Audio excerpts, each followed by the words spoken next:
आखिर लड़कियों के साथ ऐसा क्यों?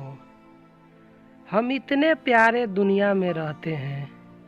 क्या जिस औरतों को हमारे शास्त्र के अनुसार पूजा जाता था और उनको वरदान माना गया है, तो फिर हमारे समाज में उनको ये जगह क्यों नहीं दिया जाता? इस दुनिया में लड़की होना ही जीवन को काफ़ी कठिन बना देता है।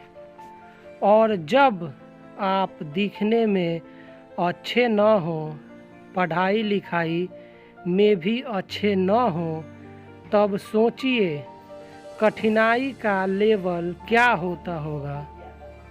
रोशनी बचपन से ही पढ़ाई लिखाई में कमज़ोर थी। रंग उसका सांवला था। नाक नक्शा भी बाकी लड़कियों की तुलना में इतना खास न था। ऊपर से भगवान ने दांतों की बनावट भी टेढ़ी मेढ़ी दी थी। अब रोशनी छोटी थी तो बचपन में स्कूल के बच्चे चिढ़ाते। बड़ी हुई तो गली मोहल्ले के लोग उसे देखकर मुंह फेर लिया करते। यहाँ तक कि लोग उसे देखना भी पसंद नहीं करते। कोई भी उसका दोस्त बनने के लिए तैयार न था। बस एक उसकी माँ ही थी जिसे उसके सूरत से कोई फर्क नहीं पड़ता। माँ रोशनी से और रोशनी माँ से बेहद प्यार करते।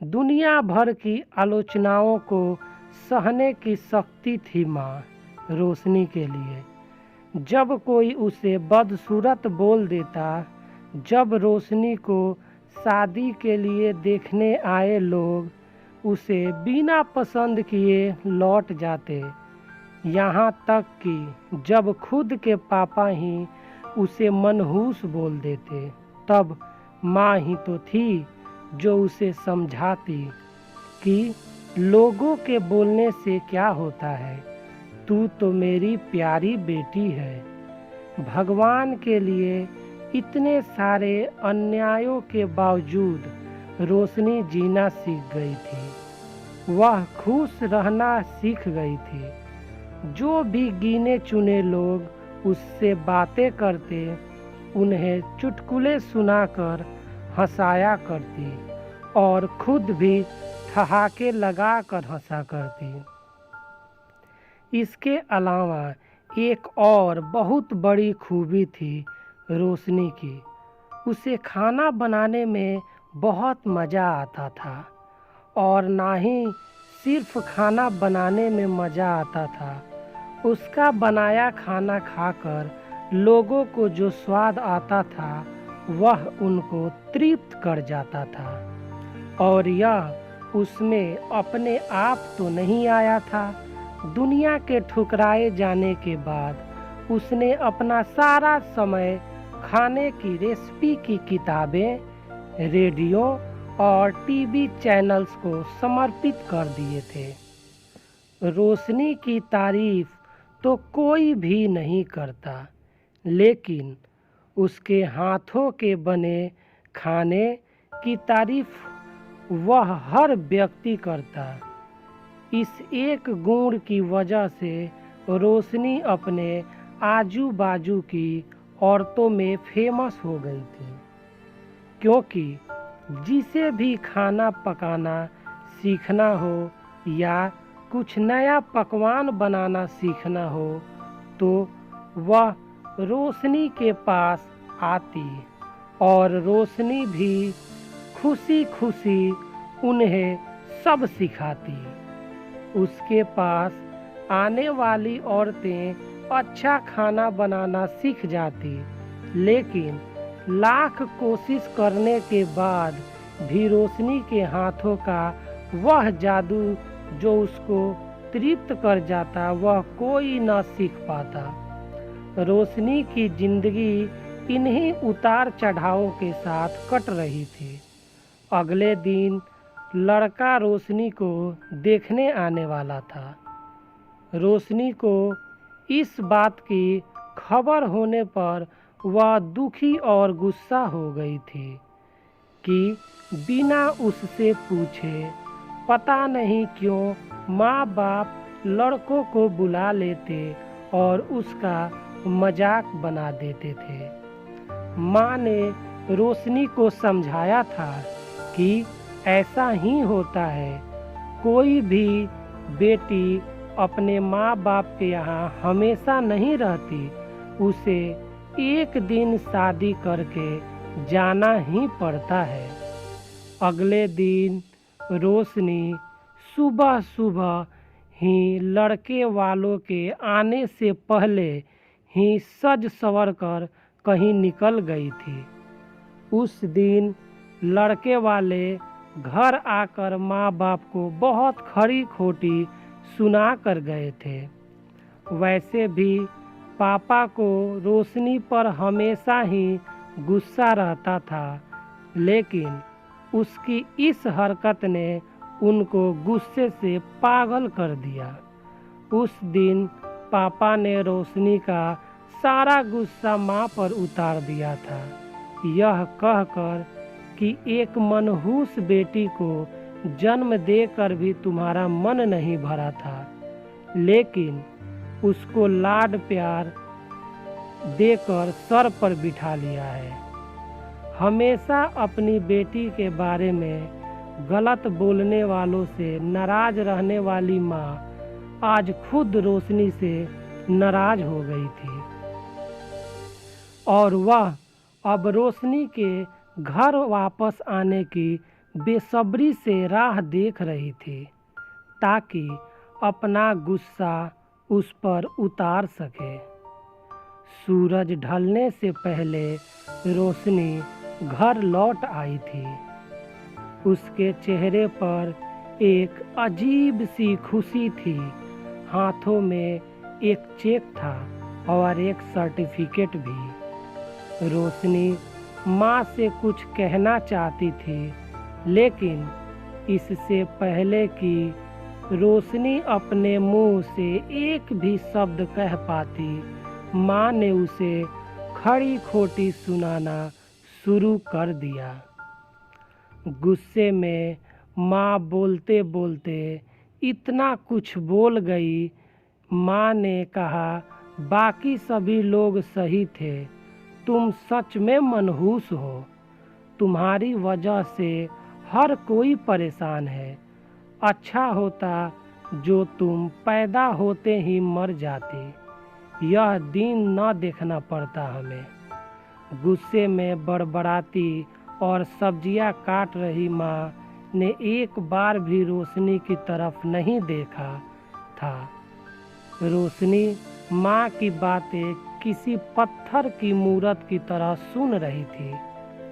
पत्थर की ऐसी मूरत जिसके शरीर में तो जान न हो, लेकिन आंखों से आंसुओं की धारा बह रही थी। रोशनी ने माँ से पूछा, माँ, क्या सच में तुम भी चाहती हो कि मैं मर जाऊं? क्या इतनी बुरी हूँ मैं? माँ अभी भी गुस्सा सर पर सवार होने की वजह से माँ ने कह दिया, हाँ। बिना एक पल भी सोचे रोशनी ने सीधा अपने कमरे में जाकर कमरा अंदर से बंद कर लिया। 1-2 मिनट बाद गुस्सा थोड़ा शांत होने पर माँ को अपनी गलती का एहसास हुआ तो रोशनी के रूम के तरफ गई। उन्हें पता चला कि रोशनी ने रूम को अंदर से बंद कर लिया है। गुस्से में कुछ कर ना ले, इसलिए माँ ने तुरंत पापा को इस बात की खबर दी। दोनों ने काफ़ी दरवाज़ा खोलने की कोशिश की, लेकिन जब नाकामयाब रहे तो दरवाज़ा तोड़ दिया। अपने स्कार्फ से फांसी का फंदा तैयार कर रही रोशनी पंखे से लटक रही थी। ज़्यादा वक्त नहीं हुआ था, वह सिर्फ बेहोश हुई थी। माँ पापा ने तुरंत उसे पंखे से अलग किया और बेड पर लेटाया। पापा ने तुरंत डॉक्टर को फ़ोन किया। तब माँ का ध्यान बेहोश पड़ी रोशनी के हाथ में पकड़ी एक चिट्ठी और पास ही में पड़े 5 लाख के चेक और 5 स्टार होटल में शेफ की नौकरी के लिए कन्फर्मेशन लेटर पर पड़ी, जो रोशनी अपने साथ लाई थी। माँ और पापा ने वह चिट्ठी खोलकर पढ़ी जो उसने अभी अभी लिखी थी। चिट्ठी कुछ इस प्रकार थी। मम्मी और पापा, मैं जानती हूँ मेरे जन्म से लेकर आज के दिन तक मैंने ऐसा कुछ भी नहीं किया है जिस पर आप गर्व कर सकें, लेकिन मैं आपको बताना चाहती थी कि आज मैं खाना पकाने के नेशनल लेवल कंपटीशन को जीत चुकी हूँ और यह 5 लाख का चेक मुझे प्रथम स्थान पर आने के लिए मिला था। जजीज को मेरा खाना इतना पसंद आया था कि उन्होंने मुझे एक बहुत बड़े होटल में बतौर मास्टर शेफ की नौकरी के लिए कन्फर्मेशन लेटर ही दे दिया था। पूरी दुनिया मेरे खिलाफ है, मुझे इस बात का कभी भी फर्क पड़ा ही नहीं था और ना ही बाबूजी की कड़वी बातें मैंने अपने दिल पर ली थी, क्योंकि मैं जानती थी बाहर से सख्त दिखते मेरे बाबूजी अंदर से तो मुझे बहुत ही प्यार करते थे। प्यार न करते होते तो बिना मांगे मुझे कपड़े, मिठाइयाँ, पटाखे ये सब ना ला कर देते। माँ के प्यार को कोई क्या बयां कर सकता है। मेरी माँ मेरे लिए मेरी सारी दुनिया थी। जब माँ मेरे साथ होती तो मुझे किसी बात की परवाह न होती थी। मेरी माँ मेरी थी, इसलिए मुझे किसी और की ज़रूरत न थी। मेरी माँ मेरे साथ नहीं है तो मेरी दुनिया मेरे साथ नहीं है। इसलिए मैं आज दुनिया को ही अलविदा कहकर जा रही हूँ। मैं जानती हूँ आपने कभी न कभी भगवान से यह दुआ ज़रूर मांगी होगी कि अगले जन्म में मेरे जैसी औलाद मिले, लेकिन मैं हमेशा यह प्रार्थना करती थी कि अगले जन्म में तो क्या, मेरे हर जन्म में मुझे आप जैसे माता पिता मिले।